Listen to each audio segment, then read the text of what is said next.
Good morning student. हम 8th class की संस्कृत में हमारा द्वादश पाठ है, यानी 12वां चैप्टर चल रहा था, 12 पाठ चल रहा था।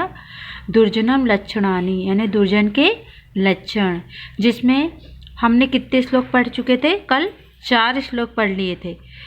हमने 4 श्लोक पढ़े थे। पहले में हमने क्या पढ़ा था कि हमको यानी घोड़ा जब गाड़ी चलाते हैं तो हम अपने 5 हाथ या 10 हाथों की सहायता से घोड़ा पर लगाम रख के और एक दूरी बना करके अपनी उनकी सहायता से लगाम को खींच करके दूरी तय करते हैं। उसी प्रकार से हमको दुर्जनों से भी दूरियां बना करके अपनी एक व्यवहारिकता या वो निभाना चाहिए। दूसरे में हमने क्या पढ़े थे? दूसरे वाले में भी हमने क्या पढ़े थे कि जो पहने यानी हमेशा हाथी का दांत जो रहता पहना रहता है, या कोई भी जानवरों की सींग, उसके द्वारा हम क्या करते हैं? अपने अंकुश हाथ से उनको यानी अंकुश करते हैं। यदि अगर कुछ भी कार्य करते हैं तो उनको लगाम के साथ अंकुश करते हुए हम कोई भी कार्य को करते हैं कि उससे हमको हानि न पहुँचे। उसी प्रकार से हमको दुर्जनों से भी इसी प्रकार से दूरियां बना करके और उनसे हम पर कोई वार ना हो, उसको करते हुए हमें उनसे वो करना चाहिए, यानी दूरियां बनाए रखना चाहिए, उसके अनुसार कार्य करना चाहिए। तीसरे में हमने ये क्या पढ़ा था कि बादल के गरजने से और पानी जब थोड़ी सी पानी गिरता है तो उससे ही मयूर क्या होता है? गिरने के बाद मयूर संतुष्ट हो जाता है और नाचने लगता, खुश हो जाता है। हाँ, उसको इसी प्रकार हमको दूसरे की संपत्ति प्राप्त करके पूरे खुश नहीं होना चाहिए। जब वो पूरी तरीके से यदि अगर कोई हमें दे रहा पूरा दे दे या हमारी संपत्ति हमें प्राप्त हो जाए, उसके बाद ही हमें खुश होकर खुशियाँ मनानी चाहिए। चौथे में हमने क्या पढ़ा था?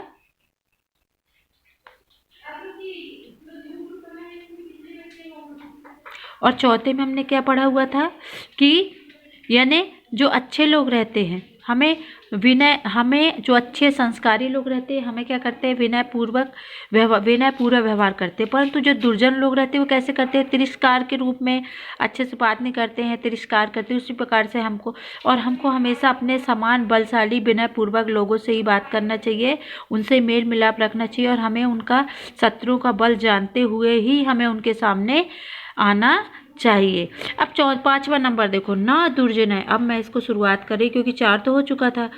5वां नंबर था ना दुर्जनय साधु दशा मुपैति बहु प्रकारे रपि शिक्षमाणय। मतलब यह है कि यदि अगर किसी दुर्जन व्यक्ति को तुम सिखाने का प्रयास करोगे या कुछ चीज़ सिखाओगे तो वो कभी भी सज्जन नहीं बन सकता है। उसको यानी शिक्षा देने पर या कोई भी अच्छी बातों को बताने पर वो तुरंत सज्जन नहीं बनता है, कभी भी नहीं बनता है। वो जैसा है वैसा रहता है।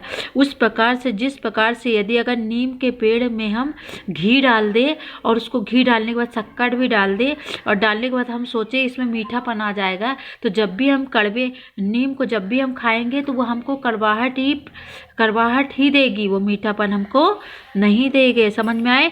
यदि अगर किसी भी दुर्जन व्यक्ति को तुम कुछ सिखाने का प्रयास करोगे या सिखाओगे तो वो कभी भी सज्जन नहीं बनता है और सज्जन नहीं बन सकता। उस प्रकार से जिस प्रकार से कि नीम के पेड़ में तुम घी डालोगे, शक्कर डालोगे, उसको मीठापन लाने की कोशिश करने के बाद जब कभी भी तुम उसका यूज करोगी या जब कभी उसको खाओगे या उसको उपयोग करोगे तो वो कड़वापन ही व्यक्त करेगी, उसमें कड़वापन ही आएगा। देखो अब इसका 6 नंबर वाला, बेटा मेरे ख्याल से 5वां आपको समझ में आ गया होगा। 6वां नंबर वाला देखिए, अंतर्गत मलो दुष्ट तीर्थ स्नाना सरैपी।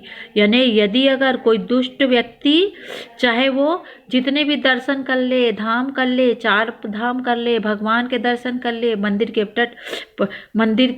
मंदिर में चला जाए, वहाँ दर्शन कराए भगवान के, कितना भी घुटने टेक ले, परंतु यदि अगर जब तक आप मन के अंतःकरण की यानी मन से अंदर से पवित्रता नहीं लाओगे तब तक वह अपवित्र ही कहलाता है।